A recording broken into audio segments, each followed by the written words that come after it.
கர்த்தருக்குள் பிரியமானவர்களே, ஜூன் 30 இன்றைய பனித்துளிகளின் தலைப்பானது நல்ல வீடு தயார். வசனம் கலாத்தியர் 6வது அதிகாரம் 7வது வசனம். மோசம் போகாதிருங்கள், தேவன் தம்மை பரியாசம் பண்ண ஒட்டார். மனுஷன் எதை விதைக்கிறானோ அதையே அறுப்பான். கட்டிட கான்ட்ராக்டர் ஒருவர் தன்னிடம் பல வருடங்கள் வேலை பார்த்து வருகிற உதவியாளரை அழைத்தார். இதோ பார், இந்த இடத்தில் ஒரு நல்ல வீட்டை கட்டு.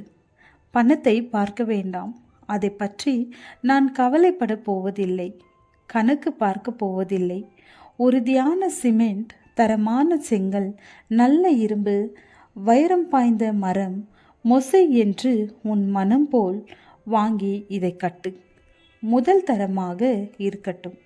கட்டி முடிந்தவுடன் சாவியுடன் வா என்றார்.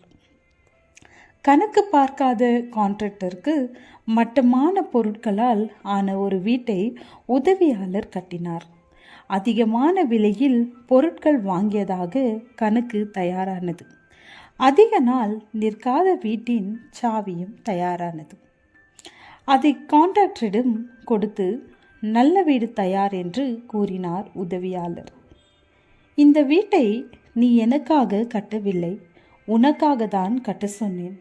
இந்த சாவி உனக்கு தான் என்றார் கான்ட்ராக்டர். உதவியாளர் அதிர்ச்சி அடைந்தார். உழைப்பில் ஏமாற்ற நினைப்பவன் ஏமாறுவான். என்னை விட்டு விலகி நீ செய்து வருகிற உன் துர்க்கிரியைகளின் நிமித்தம் சீக்கிரத்தில் கெட்டுப்போய் அழியும் மட்டும் நீ கையிட்டு செய்கிறதெல்லாவற்றிலும் கர்த்தர் உனக்கு சாபத்தையும் சஞ்சலத்தையும் கேட்டையும் வர பண்ணுவார். உபாகமம் 28வது அதிகாரம் 20வது வசனம்.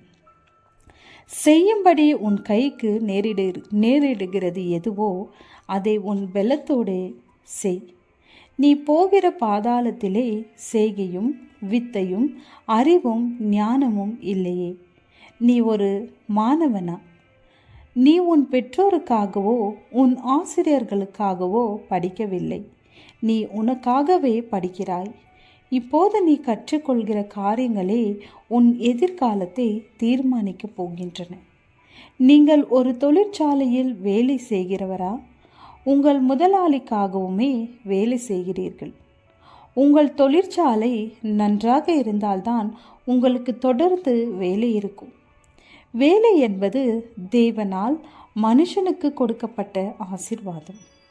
இதனை அலட்சியமோ அல்லது தவிர்க்கவோ செய்தால் அதுவே தேவனுடைய பார்வையில் குறையாக இருக்கும். நீங்கள் 6 நாள் வேலை செய்ய வேண்டும், 7ஆம் நாளோ உங்களுக்கு பரிசுத்த நாளா இருப்பதாக.